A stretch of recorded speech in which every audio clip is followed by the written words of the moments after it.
বন্ধুরা, আজ একটি গল্প বলি। এক ব্যক্তির একটা মানিব্যাগ হারিয়ে যায়, তাতে 15,000 টাকা ছিল। তারপরে ওর মন খারাপ হয়ে যায় এবং তিনি প্রচার করেন যে আমার মানিব্যাগটা যে ফেরত দেবে তাকে আমি 1,000 টাকা বকশিশ দেব। কিছুক্ষণ পরে একজন ভালো মানুষ সেই মানিব্যাগটি কুড়িয়ে পান এবং সেই ব্যক্তির কাছে গিয়ে বলেন, স্যার আপনার টাকাটা আমি পেয়েছি, নেন।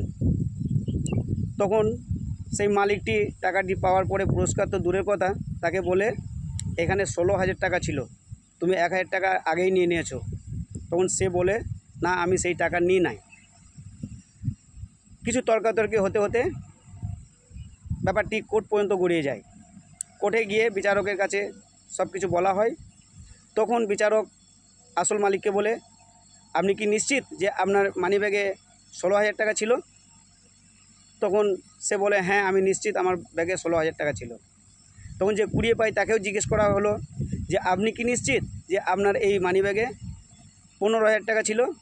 তিনিও কাঁচুমাচু করে বলে, হ্যাঁ এখানে 15,000 টাকাই ছিল। তখন বিচারক বলে, যে কুড়িয়ে পায় তাকে বলে যে আপাতত এই 15,000 টাকাটি আপনার কাছে রাখুন। তখন যারা হারিয়ে গেছিলো সে বলে, তাহলে আমার টাকার কি হলো? তখন বিচারক বলেন, আপনার তো 16,000 টাকা হারিয়েছেন আর ইনি তো পেয়েছেন 15,000 টাকা। আপনি যতক্ষণ 16,000 টাকার কেউ না আসছে ততক্ষণ তো আপনার বিচারটা করতে পারছি না। তা এই তো হলো বাস্তবতা। আসসালামু আলাইকুম।